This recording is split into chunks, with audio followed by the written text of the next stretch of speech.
Eu acho que o trabalho com o Cid Moreira, para mim, é o meu troféu. Se eu tivesse parado ali, eu já me sentiria realizado. Tudo certo? Graças a Como é Deus, que tá a vida? Tudo tranquilo? tudo tranquilo, dentro da normalidade. João, tá com que idade agora, João? Cara, eu sou de 84, tô indo para 42 anos. Graças a Deus, muito bem vividos. No auge? Eu diria que sim. Sabe que a tendência é que as pessoas se julguem experientes com 22, 23, 25, mas eu acho que não, eu acho que esse é um processo que o ideal é que ele dure a vida toda. Apenas por você conhecer outras pessoas, mas por você se conhecer a si próprio, entendeu? E daí poder tirar melhor proveito da relação com as outras pessoas. Até porque na área que eu atuo, eu vejo que é assim que funciona. Eu nunca vou me lembrar de um desconto que tu me deu. Agora, como tu fez eu me sentir quando eu estive aqui cortando meu cabelo, e isso aí é a marca que tu deixa no teu cliente. Tá trabalhando com o que hoje em dia? Então, eu sou gerente comercial das óticas Perfil,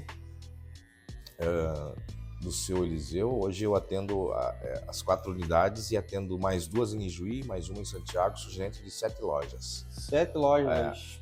E Tá quanto tempo ali já, João? 4 anos. Tudo baseado em processo, um escopo bem definido, mas principalmente o trato com o ser humano. Para mim, hoje, o material que tem mais valor dentro de uma instituição, não só dentro, mas as pessoas que te buscam para resolver um problema, para solucionar uma demanda, é colocado o ser humano em primeiro lugar antes de qualquer outra coisa, e aí a gente tem bons resultados. Eu comecei, é até estranho, eu acho que a infância da gente fala muito sobre o que se torna, né, o Everton. São gerações e gerações, mas da forma como eu fui criado, meu pai era locutor de rádio, um cara bem comunicativo, e... Já foi barbeiro também, né? Já foi barbeiro. Me relatou. Foi barbeiro, foi encanador, foi pintor, foi o que tu imagina. A única coisa que ele não foi desonesto. Mas ele criou nós para ser comercial, por assim dizer. O momento de diversão com ele era sentar na frente dele e convencer a comprar alguma coisa dele. E assim que ele nos criou, nos ensinou a nos comunicar, como tratar outra pessoa. É coisas que a geração mais antiga cultivava muito, né? Respeito, educação, com licença, por favor, muito obrigado, mas que são coisas que não se perderam, embora elas sejam de uma tradição mais antiga, mas elas têm muito peso e valor hoje, né? Sim. Dá para se destacar facilmente só pelo trato que tu dá para as outras pessoas. Já é um diferencial hoje em dia, né? E aí tem uma curiosidade. Em 89, eu sou natural de Giruá, estou em Panambi desde 2003. Mas de 89 em diante, quando o meu pai encarnou o modo nômade, a gente começou a viajar e a nossa sede era Giruá, então nós íamos tentar um negócio fora e aí se não desse a gente voltava para Giruá. Então eu nunca consegui terminar um ano letivo na mesma escola. Ficava nessa... Ficava nessa. A gente ia para um lugar, não dava, batia, voltava. Sempre assim.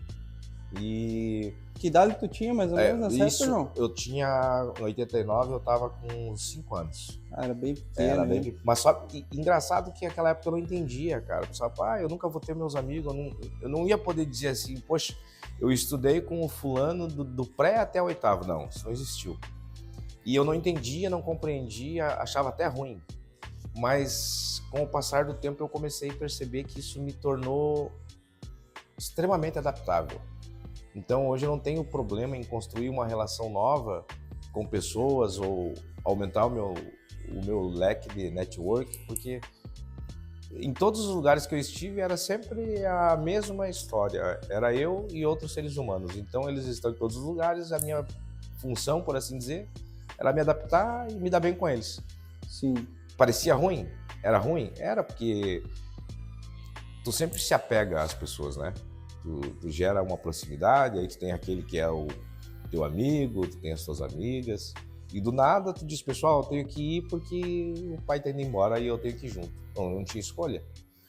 E aí, então, no primeiro momento, tristeza, e depois disso, vem o aprendizado, entende? Hoje, se tu me dissesse assim, João, tu vai para Florianópolis e tu vai começar do zero, mano, para mim é que nem trocar de bairro. Para mim é simplesmente o fato de eu vou conhecer pessoas novas, que eu vou gostar delas, vou tratá-las bem e vou gerar uma relação e começa de novo. E é isso que eu acho que faz com que tu consiga não só ser bem visto, mas também ver as pessoas de uma forma diferente. Cada um com as suas qualidades, com seus defeitos, com as suas características, personalidades. E tu vira um camaleão. Eu me sinto feliz de 3 maneiras. Aprendendo uma coisa nova, resolvendo um problema ou ensinando alguém. Minha definição de satisfação no trabalho. Pra falar em trabalho, tu já fez bastante coisa, né? Muita coisa, muita coisa. Consegue resumir para nós, assim, mais ou menos as áreas que tu já trabalhou? Todo o resumo que eu fizer, ele vai ter que acabar sendo um pouco prolixo, mas... Cara, eu comecei vendendo pastel, vendi picolé, vendi rapadura, vendia fruta. Eu criei uma flexibilidade, porque às vezes quando tu é mais novo, e eu posso te contar uma história, em 97 eu trabalhei num jornal, eu não sei se eu posso falar o nome, mas enfim, eu trabalhei num jornal, o jornal convencional, esse de páginas que tu lê, e eu vendia espaço publicitário. E cara, eu era bem novo, devia ter uns 12, 13 anos, porque aquele tempo dava para te trabalhar tranquilo. E às vezes tu chegava num lugar com uma pessoa mais de idade, e aí a primeira objeção era, mas por que eu vou acreditar num guri? Diz que vai dar efeito, que vai surtir efeito eu botar um comercial no jornal. E tu sabe que essas objeções, elas me ensinaram a criar caminhos, não para mim receber o não e sair chateado, mas para mim deixar uma porta aberta para o sim, tu entende? Fui aprendendo a contornar os nãos e buscando meios de gerar interesse, agregar valor ao produto que eu estava vendendo. Cara, daí depois teve um tempo que eu trabalhei com manutenção, fui supervisor de manutenção industrial e fui líder de quarto plano, que era uma área que eu gostava muito, que era trabalhar com laser, plasma, enfim, desempenadeira, essas coisas. Uhum. E daí depois eu fui para a área do agro, né? Que era nessa empresa que eu era pós-venda, ou seja, resolvendo o problema, né? O cara comprou, ficou insatisfeito com alguma coisa, faltou uma instrução, aí eu era o cara que ia lá para sanar as dúvidas dele, enfim. E por último, eu me lembro que eu estava numa viagem, eu estava em Itaipulândia, no Paraná, bem no oeste do Paraná. E aí eu recebi essa ligação com essa proposta para mim assumir esse grupo de lojas, né? Achei viável, achei um desafio bem interessante e hoje eu estou realizado, cara. Eu não sei, o Everton, se eu sairia da onde eu tô por alguma outra proposta. Eu acho que não, porque eu costumo dizer o seguinte, cara, o que tem preço não tem valor e o que tem valor não tem preço, tu entende? Sim. Eu comecei a manter essa perspectiva bem clara na minha cabeça. Ao invés de tu amar coisas e usar pessoas, tu tem que fazer o contrário. Tu usa coisas e ama pessoas. E aí, cara, tu vai gerar um ambiente que eu chamo de salário emocional nas lojas, entendeu? Uhum. As pessoas são felizes de ir para o trabalho, elas não carregam aquele peso, meu Deus, eu tenho que trabalhar hoje de novo. Não. E tu acha, João, que esse momento desse último trabalho aí que tu assumiu foi uma virada de chave assim na tua carreira? Foi, eu acho que sim, com certeza. Não é nem acho, eu tenho certeza, porque aonde a gente tem problema é que estão as oportunidades, entendeu? Eu me imaginei passando em frente às lojas e olhando para dentro delas, já como um senhorzinho bem de idade.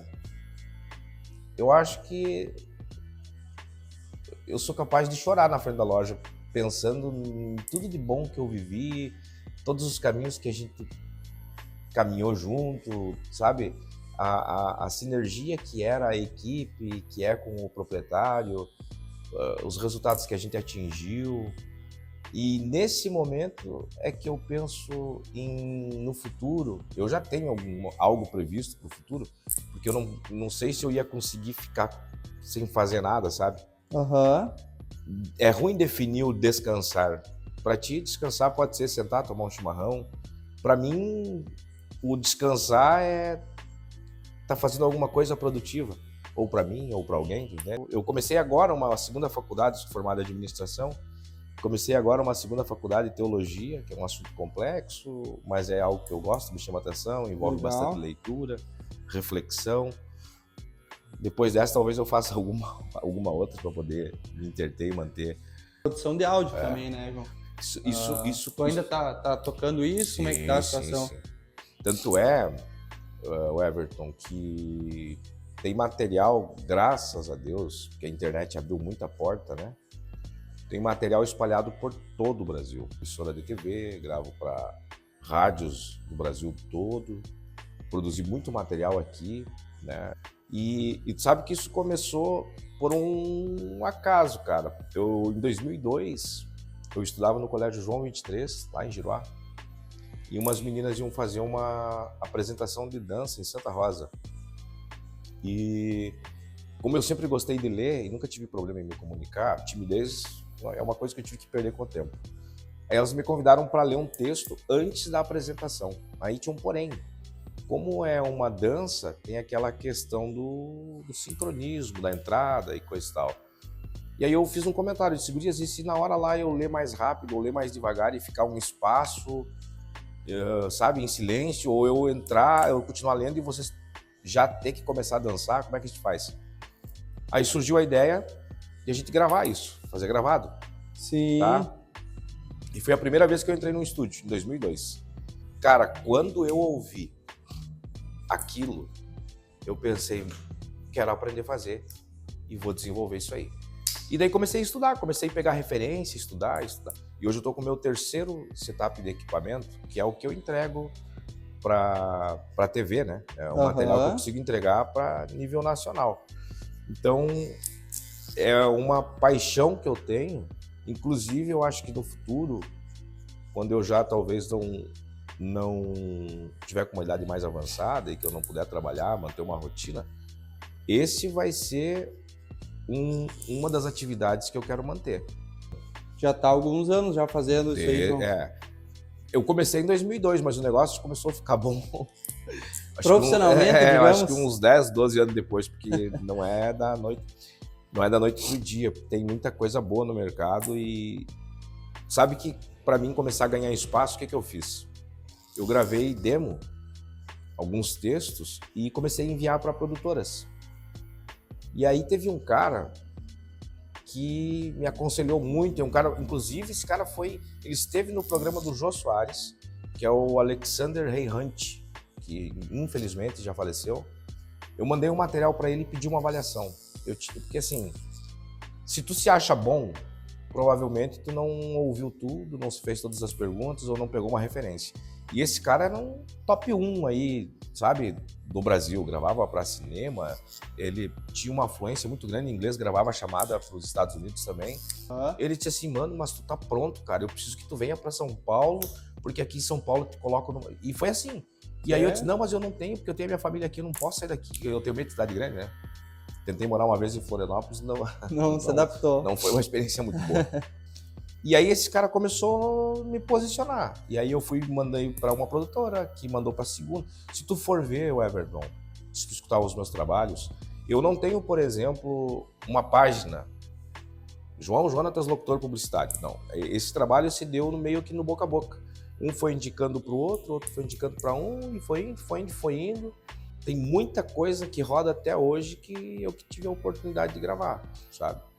Me preocupei sempre com qualidade, me preocupei sempre com a flexibilidade de mandar o material dentro do prazo, com bastante takes para o produtor lá produzir. Acho que quando a gente faz o que gosta, tu não trabalha, né? Então, para mim, é uma paixão. É uma satisfação, né? Poder estar fazendo isso, né? Exatamente. Qual seria, assim, o maior trabalho que tu fez dentro desse ramo aí? Cara, o meu troféu é um trabalho que eu fiz para Clube FM, lá de Campo Belo. Eles compraram 2 vozes do Brasil. Uma é a do mestre Cid Moreira, que para mim é espetacular. E aí a segunda voz foi a minha. Então toda a plástica da rádio foi feita com 2 vozes. Foi feita com a do Cid Moreira, era uma dobradinha. Ele falava partes do texto e eu falava outras partes. Então depois isso foi mixado e as chamadas e a plástica de toda a rádio ficou a minha voz e a voz dele. Eu acho que o trabalho com o Cid Moreira, para mim, é o meu troféu. Se eu tivesse parado ali, eu já me sentiria realizado, porque quantos de nós crescemos ouvindo a voz do Cid Moreira? Tanto no Jornal Nacional, quanto na gravação inteira da Bíblia, né? Não tem quem não conheça, Não né? tem quem não conheça. E aí eu ser colocado ao lado dele para fazer um trabalho de produção de áudio é o troféu da minha carreira, o que representa, né? Porque Sim. ele era uma das minhas referências. Então... Na verdade, se fossem te falar para te fazer de graça, tu com certeza faria isso, não, né? só de saber que era com ele, eu faria de graça. Estão com uma equipe de quantas pessoas lá, João? 12. 12 aqui, daí 12 tem... aqui só. 12 aqui. E daí, ao todo? Cara, perto de 22, 23 pessoas hoje. Sobre a minha responsabilidade. É bastante gente, É né? bastante. Não é tão simples quanto parece. Não é tão simples. E aí o que acontece? Como eu estou num segmento hoje, eu consigo atender pessoas como conselheiro dentro do ramo. Tá entendendo? Porque a gente cria uma metodologia, cria processos, então não existe mais a possibilidade de tu fazer gestão sem número. Entendeu? E é isso que a gente faz. Então, quando alguém me procura para isso, a gente vai, pontua o que precisa melhorar, aquilo que dá para manter, aquilo que a gente precisa atualizar e organiza o negócio. E para isso, cara, tem um porém. A primeira mudança tem que acontecer na cabeça do dono. Entendeu? Sim. Essa já seria a parte das mentorias. Isso, das mentorias. Apresento a solução e a pessoa entra com a execução. Não faz sentido eu te dar um remédio, te dizer como tu pode fazer para melhorar e tu ficar olhando para o curativo, para o antisséptico, com o corte aberto, doendo, arriscando pegar uma infecção e não tomar nenhuma posição para melhoria. Por isso que eu digo sempre que a primeira cabeça que tem que mudar é a do dono do negócio. Eu posso dizer que de 2022, final de 2022 para 2023 para cá, um ano em cima do outro, a gente tem apresentado melhorias bem significativas, ano após ano. Embora eu acredite que a gente vai chegar num patamar, porque tu chega num platô, né? Subiu, mas aí tu tem uma preocupação só que é manter. João, deixa eu te perguntar tu acha que teve algum momento assim na tua carreira, na tua vida que te marcou, assim, que mudou a tua visão profissional? Quando eu comecei a desprender tempo para estudar, para ler, aí eu consegui pegar muita coisa que tem aplicabilidade. Ah, mas o autor é americano. É pessoa com pessoa. Ser humano é ser humano em todo lugar.